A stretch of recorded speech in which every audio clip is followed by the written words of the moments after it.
everybody, and welcome back to our channel, The Smith's Hustle. I'm Tanita. And I'm Wonderful Ike. And today, we're going to talk about a very common topic: how not to get screwed by contractors. You ready, baby? Hell. Stay tuned.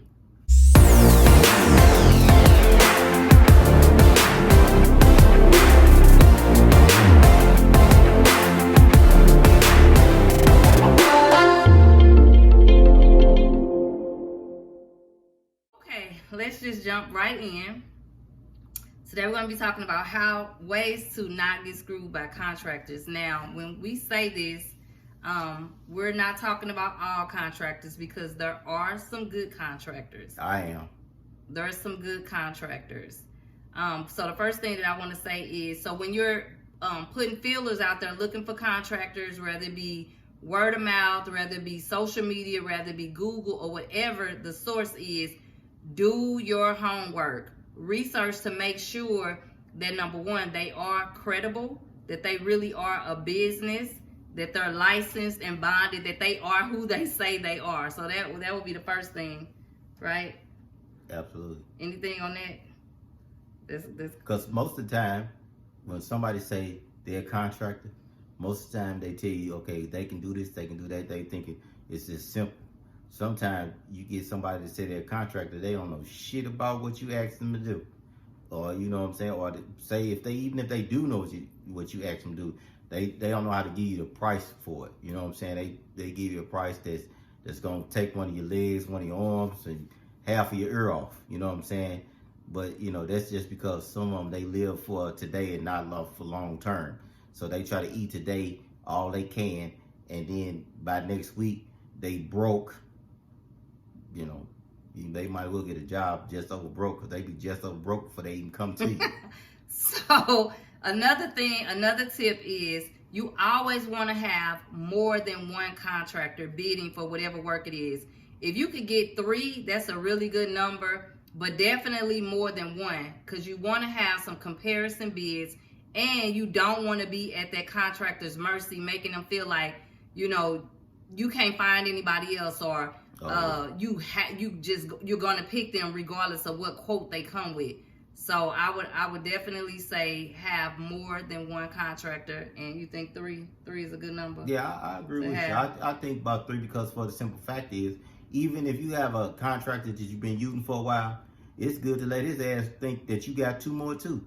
Because hey, once he feel that, oh, he just gonna call me and I can just charge him whatever I want, and then that's a problem, because they can't just charge you whatever they want. So they feel like, oh, he the only one I got. He ain't got nobody else to choose. You know what I'm saying? So don't give them that power, because yeah, they will take it. Another thing that I've noticed, like on and this is one that really gets to me, because I watch a lot of HGTV and DIY and all of that. Never tell them your budget. For instance, Property Brothers. Think of them like the Property Brothers. If you tell them your budget, trust and believe they will make sure that the job is going to require all of your budget. So crooks. Don't give them that, you know.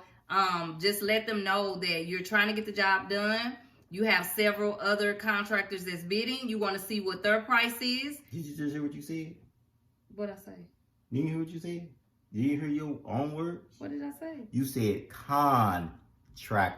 Okay. They contractors. Not all. Not all. So anyway, they'll take up all your budget, so you don't want to let them know what your budget is. Another thing is, why would somebody ask you what's your budget anyway? Like, what you got to spend? What the fuck? What you think I got to spend? They will ask you that. Oh, $5. You gonna do the work?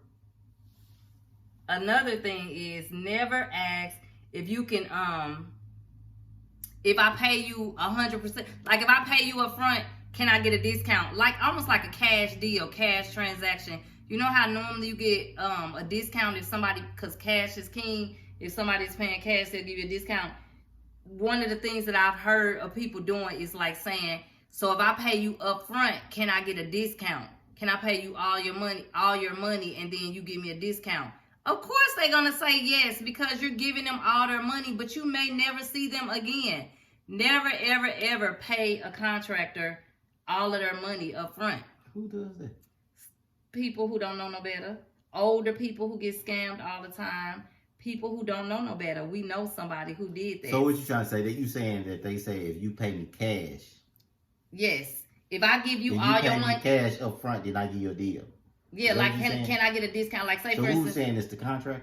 The contractor is saying if you pay up front, or the person even asking for a discount, if they pay all their money, 100% of their money most up of the front. time, contractors want to get paid up front anyway because they don't want to file no taxes on it. So they want to get that before cash they money. do any work.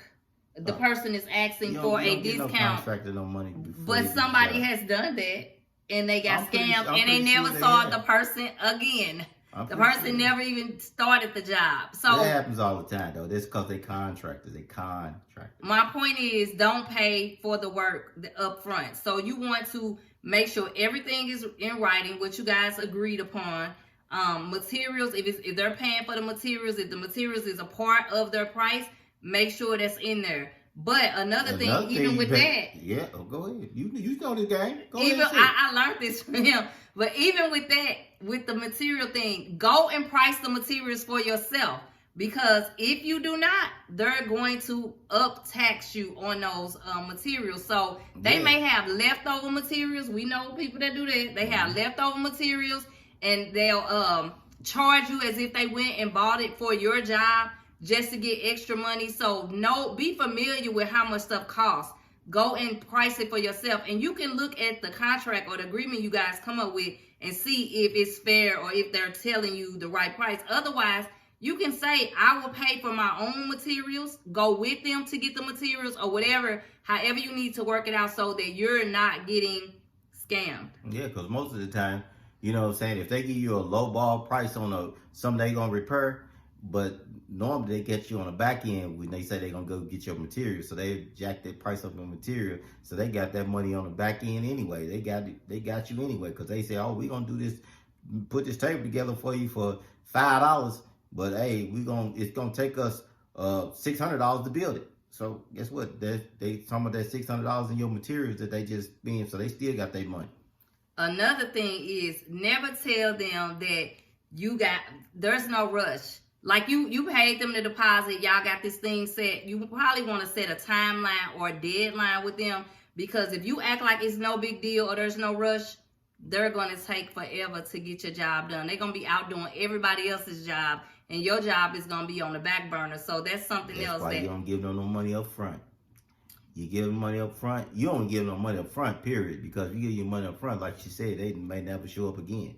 You know what I'm saying? Most of them like, hey, can you pay me when I get done with this portion of the job? Can you give me a little something up? My baby needs some Pampers. Well, guess what? Your baby gonna be pissing your ass today. But you can pay them in phases. Sometimes you pay them in phases. Yeah, you can pay them in phases as work is getting done, but never let what's the motto? Like never let the money get in front of the work. Exactly. Never have paid them for work that has not been completed. That shit'll never get done. Another thing, and this is something that we learned. It was a bad situation. We're not gonna get into the details, but another thing, you will have these so-called contractors that'll come to bid the job, and then they have these workers that they're subcontractors that they're supposed to be paying. It's a good idea to find out upfront, are these people subcontracted, or you paying them, or am I paying them? Like, get an understanding and get that in writing, because otherwise, if it's going to be subcontractors, it's best in most cases to pay those subcontractors yourself, because that person who bidded for the job, he may be the person that's walking away with all the money. And these poor guys who have done all the work may be getting little or nothing. Lesson learned. I don't want to get you started on that, but I'm just giving it little tips out there, because I know there's a lot of people in this game and they trying to learn, I wouldn't give a fuck, because if I find out the situation, I'm gonna pay the motherfucker what they wanted anyway. And hey, it is what it is after that. But I'm gonna give you, if I find out that you sit here and you say, well, I got this person right here, and this person come bid this job out, but the person tell you, oh, I'm gonna charge them $500, but you ain't nowhere on this job. Now, if you would have came to me and said, well, look, all right, man, I found these people on the finder's fee. My finder's fee is $200. I'm good with that. I'm like, all right, cool. If I really wanted it done, I'm gonna agree to it. But later on down the line, if you ain't nowhere in there, you ain't put no work in this job, you ain't did nothing, and then these dudes come telling me, oh, well, who paying me? And I'll be like, oh, well, I can pay you at my house. You at one of my properties. I can pay you what I owe you. Then they tell me $200, but you charging me an extra $7. That's a problem. It's a problem. But that's why stuff should be put in writing too. That's another reason why it's good to put stuff in writing, because in those same type of scenarios, people have also come back to sue the homeowner because they said they didn't get paid because the contractor then ran off with the money. So that's another thing. And going back to the material thing, I wanted to say, never allow them to choose your materials for you. So in cases, say for instance, your flooring or something that you wanted, go to the store and know exactly what you want ahead of time and what it's going to cost, and be able to choose your own stuff. Don't allow them to choose for you, because again, they will use leftover material from another job and hook you right on up with a high fee on some materials that they already had. So I feel like this, when you dealing with a contractor, I feel you should play dumb but be smart. Yes. Always be ahead of them.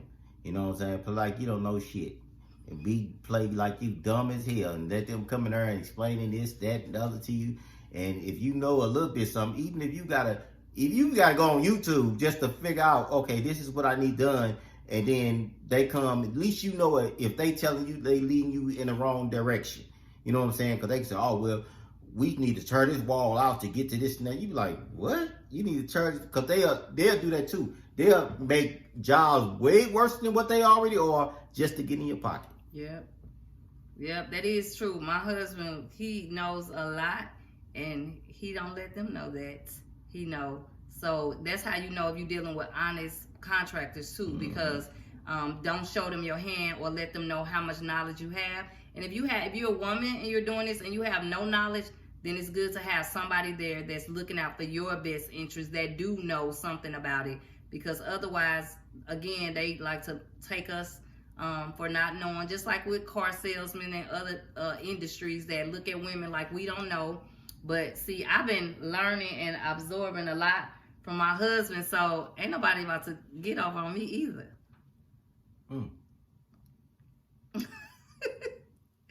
So hopefully you guys got some good tips today about what not to say or things to avoid when it comes to selecting a good contractor. And we ain't gonna stop it like that. Oh, I'm sorry. We gonna give them contractors some advice too. Okay. That's what we gonna do. Okay. That's what we gonna do. Okay. We gonna give these dumb fucks some advice. If you know somebody that's doing houses, renting, flipping, whatever, and you know this is what they do, don't sit there and think, okay, I'm just gonna eat for today, so I'm gonna come in here and I'm gonna charge him an arm and a leg just to paint a wall. I'm gonna charge him $3,000 just to paint one focal wall. He's gonna look at you like you're crazy and say, you know what, bitch, get out of here. Let me go put some dirty pants on. Let me paint this myself. And then next week you call him, hey man, you think you got some work for me, buddy? Fuck no, I ain't got no work for you. You're just stupid. So what you do is you go in there and say, well, this is what this guy do. So look, let me give him a decent price, because see, I don't want to eat for the day. I want to eat for the long haul. So since I know this is what he do, I'm gonna charge him the best price I can, the best price of my ability to charge this man. So the next job, he won't think about calling no other contract. He'll call me up. I got the next job. I hook him up on that job. Guess what? I got the third job. I hook him up on that job. I got the fourth job. Guess what? I'm eating all year long. And I ain't just eating just for that 1 month. You know what I'm saying? I'm eating forever. This is what he do. He get down. Because that's what we do at Smith Homes, baby. We get down. I just hate to tell you this, but I mean, fuck it. I'm there. We get down. I gets down. Shit, I keeps me one in the rough. A diamond. You hear me? So That's for you dumbass fucking contractors Oh my God. that don't fucking understand. This what you need to do. You need to understand that you need to listen to what the fuck I'm saying. Listen to the words coming out my mouth. God damn. That's why I don't fuck with y'all. Oh my God. I mean, I already knew. I told y'all, I gave y'all disclaimer in the beginning. I knew this was gonna just ruffle his feathers. I be trying to go out and put deals together. I be trying to go out and talk to people. But no, I gotta sit here and babysit grown ass men for 8 or 9 hours that I should just be able to walk away. I mean, why do I have to come and babysit grown men? Like, okay, if you're on a job, you already want $3,000 or $4,000 for a job that you know that ain't worth nothing but $1,000. But I gotta sit there and come babysit you and make sure you do it. Man, you know what? I get so tired of firing people that I end up putting on boots. I shouldn't do that. What the fuck? But anyway, I ain't gonna. Okay. Whew, just ran my blood pressure up. It's getting Lord, hot up in here. It's getting hot in here. Oh my God. Lord have mercy. Okay, we're gonna end it on that note. Dumbass. Hopefully you guys got some good tips today. If you have any comments, any feedback for future videos, please let us know. Please subscribe, like, and share. And we hope to see you on the next video. Thanks for watching. Don't forget to hit that bell. Smith Homes, baby. That's what we do. We hustle these homes. You know what I'm saying? Smith Hustle Homes. That's what we do, baby. We get it in.